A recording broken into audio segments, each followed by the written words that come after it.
پیارے بچوں، عزیز طلباء و طالبات، السلام علیکم ورحمۃ اللہ وبرکاتہ۔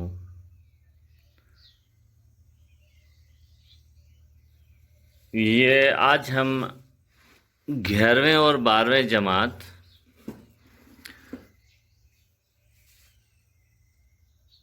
جو سب سے اہم چیز ہے ہماری سورۃ النساء میں گرامر کے حوالے سے،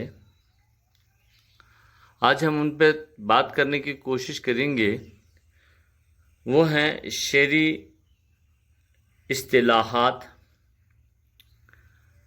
چند ایک پہ آج بات کرنے کی ہم کوشش کریں گے۔ شعری اصطلاحات میں سے میں نے 3 چنے ہیں۔ ایک ہے تشبیہ، دوسرا ہے استعارہ، تیسرا ہے کنائیہ۔ کوشش ہم کریں گے کہ ان اصطلاحات کو سمجھنے کی، تاکہ ہماری شعری اصطلاحات میں سے یہ ہمیشہ جو کام آتے ہیں، چاہے تشریح ہو کچھ ہو۔ تو چلیے سب سے پہلے ہم کوشش کریں گے تشبیہ جاننے کی۔ تشبیہ کسے کہتے ہیں؟ عزیز طلباء و طالبات، تشبیہ کسے کہتے ہیں؟ تشبیہ اسے کہتے ہیں کہ کسی معنی یا مطلب کی وضاحت کے لیے، میرے خیال میں ایسا ٹھیک ہوگا کہ اگر آپ قلم اٹھائیں اور لکھیں، کسی معنی یا مطلب کی وضاحت کے لیے یا اپنے کلام کو زیادہ مؤثر بنانے کے لیے تشبیہ کا استعمال ہوتا ہے۔ مثلا دودھ کی مانند سفید، برف کی طرح سرد، شیر کی طرح طاقتور، پھول کی طرح مہکتے چہکتے اس کا روشن چہرہ۔ یعنی کہ جس چیز کو کسی کے ساتھ تشبیہ دی جائے اسے مشبہ کہتے ہیں، اور جس سے تشبیہ دی جائے اسے مشبہ بہ کہتے ہیں، جو دونوں صفت میں پائی جاتی ہیں۔ وجہ شبہ اور ایسے الفاظ جو اس مماثل کو ظاہر کرے حروف تشبیہ کہلاتے ہیں۔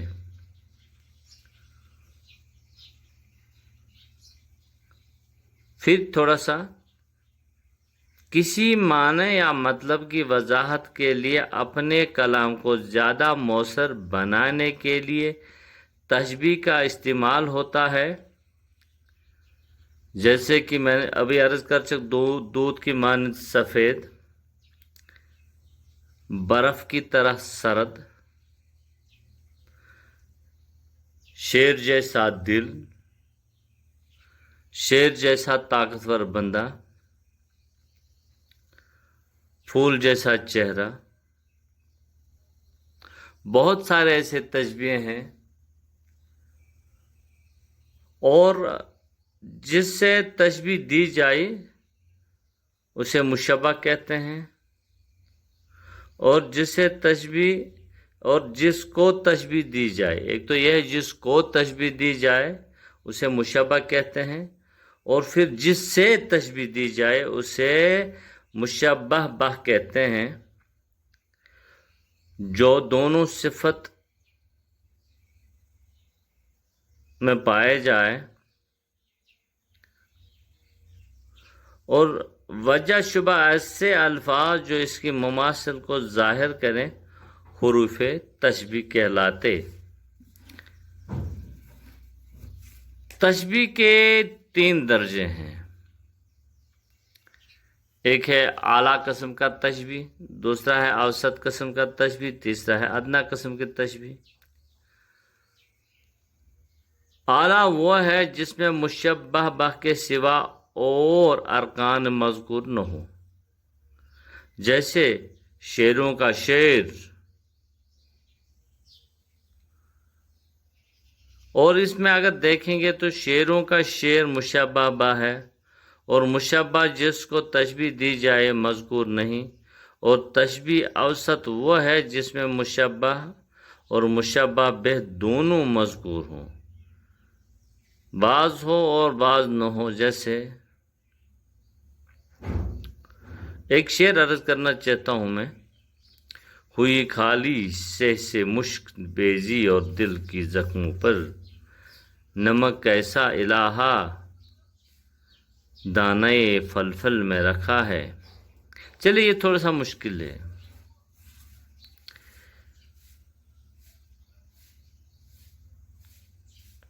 یہ ہے ایک شعر، اور ایک ادنا وہ ہے جس میں سب ارکان موجود ہو۔ ادنا وہ ہے جس میں سب ارکان موجود ہوں، شجاعت میں مثال، شجاعت کو بہادری کو کہتے ہیں، شجاعت میں مثال شیر عباس رضی اللہ تعالی عنہ دلاور تھے۔ یہاں پہ شجاعت جس میں جب دیکھیں گے تشبیہ اعلیٰ میں تو یہ ہے شیر عباس دلاور تھے۔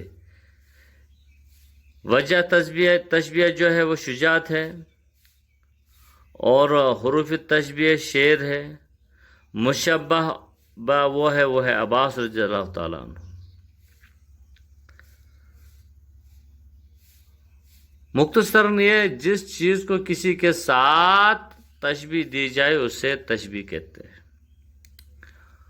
عزیز طلبہ و طالبات، استعارہ کہتے ہیں۔ اب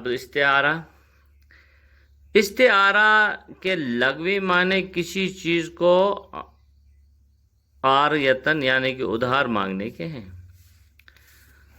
استعارہ کہتے ہیں لغوی معنی اس کے جو ہیں کسی چیز کو ادھار مانگنے کے ہیں، اور علم البیان کی اصطلاح میں ایک لفظ کے اصلی معنی میں ادھار استعمال یا عاریتن استعمال کرنے کے ہیں، اور وہ مجاز کی ایک قسم ہے جس کے مجازی اور حقیقی معنی میں تشبیہ کا علاقہ ہوگا۔ گویا حقیقی معنی کا لباس عاریتن مانگ کر مجازی معنوں کو پہنایا جاتا ہے۔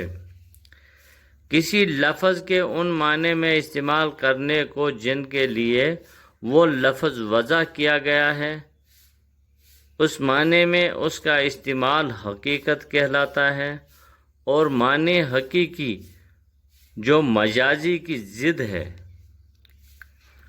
چند ایک مثالیں جیسے کہ میں آپ کو بتا سکتا ہوں تھوڑے سے اس میں الفاظ، جیسے کہ شعر جو ہے، شعر درندے کے لیے استعمال کیا جاتا ہے، اور جب لفظ شعر کو حقیقت اور ان کے ہی معنی میں یعنی کہ حقیقی معنی میں استعمال کیا جائے تو مراد ہے وہ جو طاقت رکھتا ہو، جب مرد یا عورت یا کوئی طاقت کے واسطے استعمال کیا جائے اس کے لیے تو اسے مجاز کہیں گے،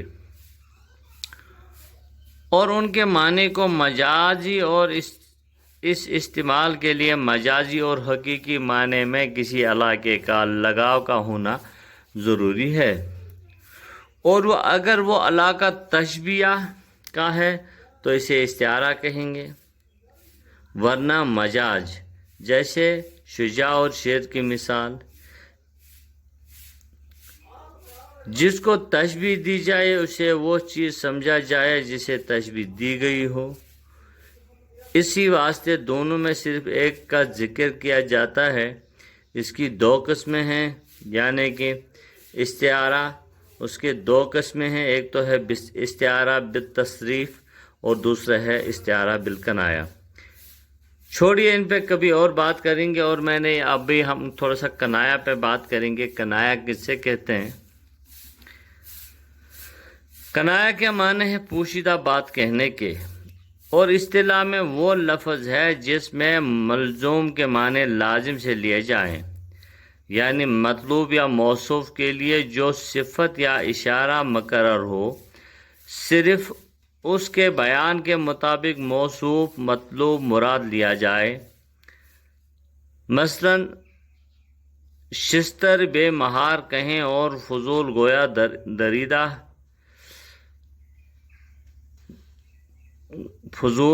دریدہ دہن مراد لیں۔ اگر جیسے کہ ہم کہتے ہیں پیٹ کا حلقہ، اگر ہم اسے گما سمجھیں گے۔ عزیز طلباء و طالبات، 3 شعری اصطلاح کہ ہم نے تشریح کرنے کی کوشش کری ہے۔ ایک ہے تشبیہ، دوسرا ہے استعارہ، تیسرا ہے کنایا۔ سمجھ آیا ہوگا تو پھر نوٹ کریے کاپی پہ، 1-2 بار لکھیے، پڑھیے، پھر آپ ہم سے بھی رابطہ قائم کر سکتے ہیں۔ اللہ حافظ۔